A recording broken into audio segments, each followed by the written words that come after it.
Polytechnic education में एक बार फिर आपका स्वागत करता हूं। मैं प्रोफेसर एस.के. अहिरवार। आज मैं आपको बताने जा रहा हूं प्रॉपर्टीज ऑफ फ्लूइड। चूंकि किसी भी मटेरियल की या किसी भी फ्लूइड की हमको प्रॉपर्टी क्यों आवश्यक है, जब हम किसी भी फ्लूइड का हम उपयोग करते हैं तो उसकी व्यवहार के बारे में जानकारी होना बहुत जरूरी है।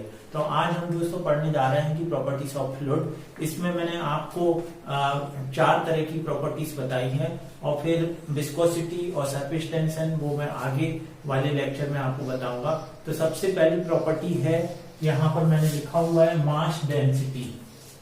Properties of fluid, mass density, या हम इसको डेंसिटी भी बोलते हैं या इसको घनत्व। ये शब्द आपने बहुत ही कॉमन सुना होगा। अब ये मास डेंसिटी क्या होती है? ये दो चीज का रेशो होता है। It is the ratio of the mass density of fluid to unit volume. मतलब डेंसिटी से हमको पता चल जाता है कि कौन सी चीज कितनी घनी है। जैसे मतलब यहाँ पे मैंने लिखा है मास डेंसिटी का formula mass per unit volume. मास से क्या मतलब है? What do you mean by the mass? Mass से मतलब ये होता है कि नंबर ऑफ मॉलिक्यूल्स। अगर बहुत पास में है तो उसकी क्या है, डेंसिटी ज्यादा हो जाएगी। अगर उसके मॉलिक्यूल्स कम है तो उसकी डेंसिटी कम हो जाएगी, क्योंकि एक वॉल्यूम ये कांस्टेंट है, यूनिट वॉल्यूम। तो ये नंबर ऑफ मॉलिक्यूल के ऊपर डिपेंड करता है कि उसकी डेंसिटी कितनी होगी। फॉर एग्जाम्पल यहाँ पर मैंने डेंसिटी की वैल्यू लिखी है यहाँ पर, तो पानी की है, वाटर की है 1000 किलोग्राम पर मीटर क्यूबिक, पेट्रोल की लिखी है 750 किलोग्राम पर मीटर क्यूबिक, ये लकड़ी की वुड की लिखी है 600 किलोग्राम पर मीटर क्यूबिक, और मरकरी की लिखी है 13600 किलोग्राम पर मीटर क्यूबिक। तो दोस्तों इस डेंसिटी से हमको एक क्लियर कट पता चल रहा है कि अगर हम पेट्रोल को अगर पानी के ऊपर डालेंगे तो पेट्रोल हमेशा ऊपर रहेगा। या वुड, यहाँ पर मैंने एग्जांपल देके भी समझाया। जैसे मान लो ये कोई कंटेनर है, इसमें हमने वाटर भरा हुआ है, अगर हम लकड़ी डालेंगे, लकड़ी की डेंसिटी हमको मालूम है 600 किलोग्राम पर मीटर क्यूबिक है, तो ये क्या है, ये डूबेगी नहीं, ये इसके ऊपर ही तैरेगी। तो इस तरीके से हमको पता चल जाता है कि किस मतलब सब्सटेंस की, किस मैटर की अगर डेंसिटी हमको निकालना है तो हमको उसकी डेंसिटी की वैल्यू पता हो तो हम आसानी से पता कर सकते हैं कि वो सब्सटेंस या वो पदार्थ वो डूबेगा, सिंक करेगा या फिर वो तैरेगा। अगर इसी में से अगर हम आयरन की डेंसिटी पानी की डेंसिटी से ज्यादा होती है या सुई है तो वो इसमें ये डूब जाएगी। तो इससे हमको पता चलता है कि डेंसिटी से भी हमको 2 रिलेटिव वैल्यू पता चल जाती है एज कंपेयर। जैसे हम पानी की डेंसिटी और वुड की डेंसिटी, तो हमको ये पता चल जाता है कि वो वस्तु डूबेगी, सिंक करेगी या फ्लोट करेगी। तो दोस्तों ये उम्मीद है कि आपको मास डेंसिटी समझ में आ गया होगा। ये मास अपॉन वॉल्यूम। तो इसको हम जो मास डेंसिटी को इंडिकेट करते हैं रो से, और मास को हम एम से करते हैं, मास ऑफ फ्लूइड और वॉल्यूम ऑफ फ्लूइड, या मास ऑफ लिक्विड भी लिख सकते हैं आप, जो भी आपको लिखना हो, या मास ऑफ ऑब्जेक्ट। ये तो आप किसी भी वर्ड्स का उपयोग कर सकते हैं। तो यहाँ पे हमने मास के लिए कैपिटल एम से इंडिकेट करा है, वॉल्यूम को बी से। अब इसकी यूनिट क्या होगी डेंसिटी की? एम को, मास को हम किलोग्राम में मेजर करेंगे, वॉल्यूम को मीटर क्यूबिक में, तो इसकी जो यूनिट हो जाएगी किलोग्राम पर मीटर क्यूबिक। तो दोस्तों ये मास डेंसिटी है, या हम सिर्फ डेंसिटी भी कह सकते हैं। तो ये सबसे महत्वपूर्ण प्रॉपर्टी होती है फ्लूइड की। अब दूसरी प्रॉपर्टी है स्पेसिफिक वेट या वेट डेंसिटी। हिंदी में से आपेक्षिक भार भी बोलते हैं। तो ये स्पेसिफिक वेट क्या होता है? स्पेसिफिक वेट से हमको क्या पता चलता है जब हमने डेंसिटी निकाली?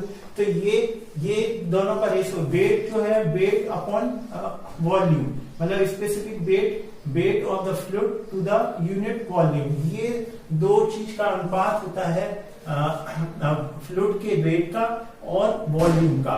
तो यहाँ पे हम देखें दोस्तों, स्पेसिफिक वेट को हम गामा से या स्मॉल w से इंडिकेट कर रहे हैं। अगर वेट ऑफ फ्लूइड, ये मैंने यहाँ लिखा है weight of fluid of volume of fluid, तो वेट को हम कैपिटल W से इंडिकेट करेंगे और वॉल्यूम ऑफ फ्लूइड को V से।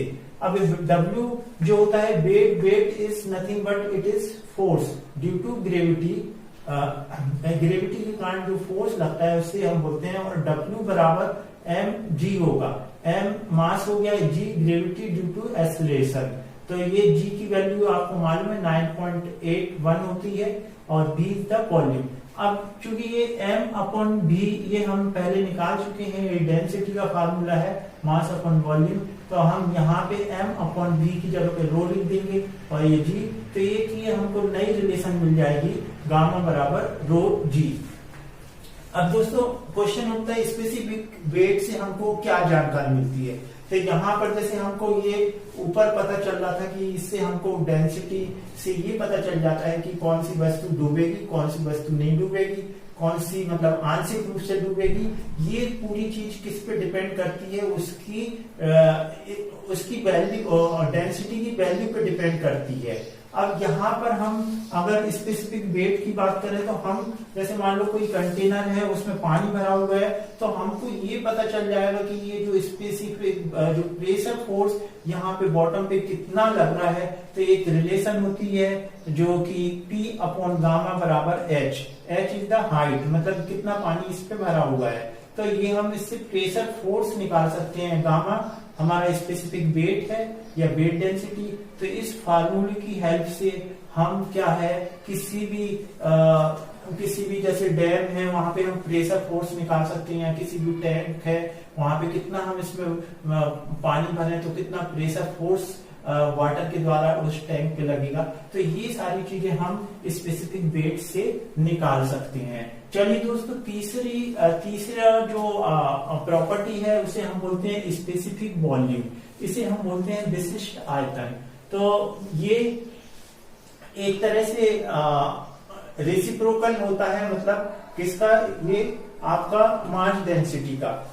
अब यहाँ पे जो मैंने लिखा है it is the ratio of volume of fluid to unit mass of the fluid, मतलब ये जो वॉल्यूम और मास का रेशो होता है। तो वॉल्यूम को अगर हम मेजर करें मीटर में तो मीटर क्यूबिक हो जाएगा, मास की किलोग्राम, तो ये इसकी स्पेसिफिक वॉल्यूम की ये यूनिट आ जाएगी। अगर इसी को हम 1 अपॉन के फॉर्म में लिखेंगे तो ये जो मास अपॉन वॉल्यूम है ये डेंसिटी हो गई, तो ये हम 1 अपॉन रो के उसमें भी इसको लिख सकते हैं, स्पेसिफिक वॉल्यूम 1 अपॉन रो।